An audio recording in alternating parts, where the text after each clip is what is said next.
intercambio, ¿no? Y ya nos empiezan a llegar las preguntas, Nico. Lorena de Barracas, por ejemplo, una pregunta que se repite también. ¿Cómo hacemos con la deuda y el FMI?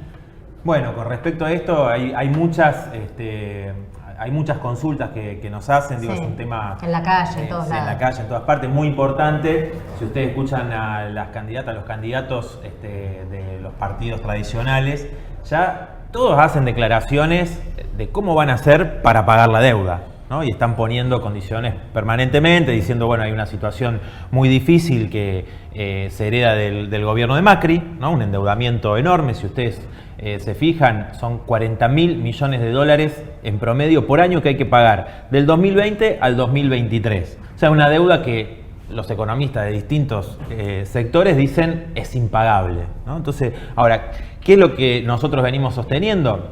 Bueno, que esta deuda que se hizo durante el gobierno de Macri, una parte, otra parte viene inclusive desde la dictadura, esta deuda ha sido la que tomó Macri esencialmente, recuerden ustedes inclusive el bono a 100 años, ha sido para financiar la fuga de capitales, ha sido para pagar deuda y al mismo tiempo para financiar a los especuladores que a través de los grandes bancos han hecho una fuga millonaria. Fíjense que todo lo que ingresó del crédito del Fondo Monetario Internacional el año pasado se fue en fuga de capitales. Es decir, eso no sirvió para construir ni un aula de una escuela, ni una salita de primeros auxilios. Entonces, es decir, no fue al pueblo trabajador ese dinero del endeudamiento del Fondo Monetario Internacional, sino que fue justamente para financiar a estos especuladores. Entonces ahora quieren que la deuda, que esta crisis, la paguemos las grandes mayorías populares. Nosotros estamos planteando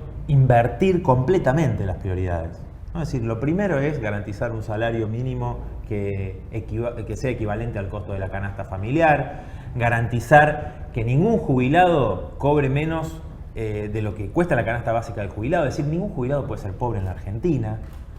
Estamos planteando que la prioridad es terminar con estos tarifazos, con estas tarifas impagables, resolver el problema del empleo. Es decir, que hay una situación difícil porque crece la desocupación, cierran empresas todos los días, miles de trabajadores y trabajadoras quedan en la calle y al mismo tiempo la juventud, sobre todo, pero muchísimos trabajadores están en condiciones totalmente precarias, trabajo no registrado. Bueno, creo que nosotros apuntamos a eso, a invertir las prioridades y discutir eso, y por eso venimos insistiendo con el rechazo, el repudio de esta deuda, ¿no? Además yo les agrego otro elemento, ¿no? Que me parece que tenemos que reflexionar todos juntos.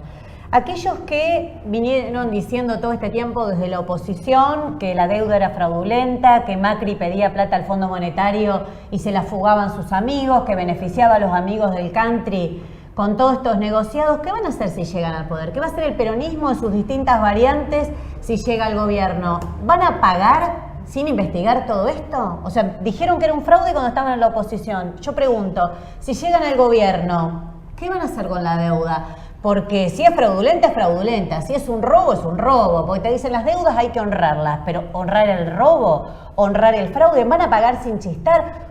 Te agrego algo, Chipi, dicen que hay que renegociar. ¿Renegociar qué cosa? ¿Renegociar sin investigar a dónde fue ese dinero? ¿Quiénes lo fugaron? Yo creo que incluso sabemos quién organizó la fuga. Bueno, pero ya Alberto Fernández dijo que esta deuda es legítima porque la tomó un gobierno democrático, como si no hubiesen hecho todo tipo de maniobras, ni siquiera habiendo pasado por el Congreso, ya no una consulta popular como habíamos reclamado en su momento. Y lo que es interesante es que en realidad si seguimos por el camino del FMI nos hundimos, porque acá hay que acordarse que por seguir al FMI terminamos en la hiperinflación del 89, por seguir al FMI terminamos en la quiebra del 2001 y la crisis social, donde llegamos a casi un 60% de pobres y a un 25% de desocupados. Entonces, la dinámica de seguir cumpliendo con el FMI es la catástrofe social. Estas cifras que daba Nicolás, de 40.000 millones de dólares al año que hay que pagar, para tener en cuenta, es como si cada argentino, cada habitante del sur argentino, incluyendo los niños, les está pagando por año 4 jubilaciones mínimas al FMI y a los acreedores. Y además a los Argentina, claro, los usureros, Argentina a lo sumo, con viento a favor, puede generar 10.000 millones de dólares de superávit comercial. O sea que los otros 30.000 millones el año que viene lo pueden surfear, pero a partir de entonces es evidente que acá se ve una situación muy crítica. Y cuando vemos lo que ha hecho, lo que ha ocurrido con las refinanciaciones del FMI, sabemos que en general son a cambio de pedirte reforma laboral. Ya lo dicen todos los memorandos del FMI, sí, ¿no? Reforma laboral, que significa quitar derechos laborales para precarizar y que todos laburemos como estas empresas de capitalismo de plataforma, bueno, digamos los nombres, Rappi, Uber, Globo, etcétera. Esta reforma jubilatoria, que es subir la edad de jubilación y bajar los saberes. Por ejemplo, en Grecia, bajo el dictado del FMI, las jubilaciones cayeron a la mitad. Entonces sabemos a dónde vamos, dónde quieren ellos que vayamos. Entonces, acá hay que ser muy serios, porque los economistas que acompañan a Alberto Fernández y Cristina, lo que están apareciendo, Guillermo Nins y otros, dicen, bueno, nosotros vamos a renegociar la quita. Pero ellos ocultan que cuando negociaron, la quita fue después de que se había declarado no pagar la deuda con los acreedores privados. Entonces fue en esas condiciones que consiguieron la quita, no que vinieron y dijeron, che, te sacamos un poco. Entonces, incluso al FMI se le pagó todo, con el al FMI no hubo negociación. Siempre pagaron, ahí no hubo. Cash, como dicen. Y además le debíamos 10.000 millones de dólares y ahora 60.000 al FMI, que es uno de los préstamos más grandes de su historia. Entonces, esta situación crítica es interesante porque acá los que han ganado han sido los bancos que sostienen la fuga de capitales, claro, y está establecido ya que el 80% de la fuga la garantizan las grandes entidades bancarias, es decir, el Santander, el BBVA francés y otros grandes bancos, que ya está aprobado en el 2001 cómo lo hicieron, donde fue un curro generalizado, para que los ricos lleven la plata al exterior.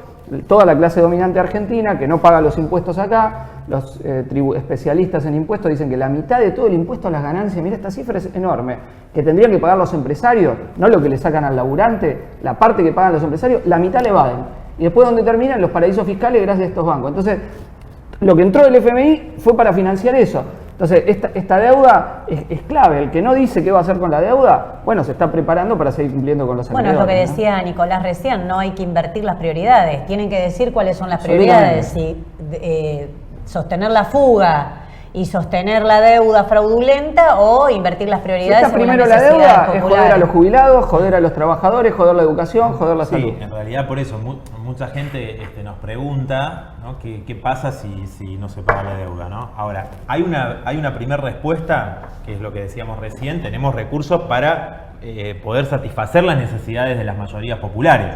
Ahora, si pagamos la deuda, la pregunta sería, si pagamos la deuda, ya tenemos respuestas.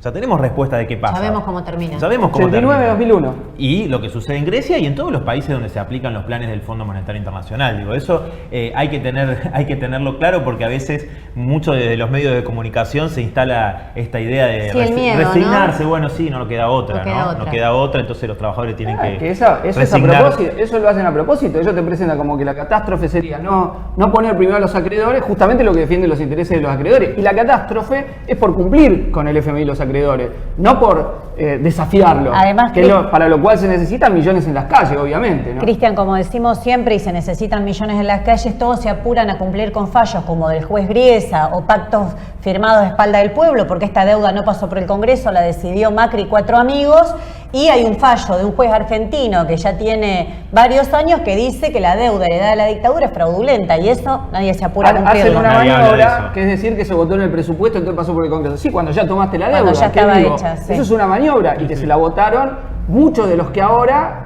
van con Cristina y Alberto Fernández. No, y que se dicen oposición en los medios y dicen que no tienen nada que ver con la catástrofe a la que Macri ha llevado el país.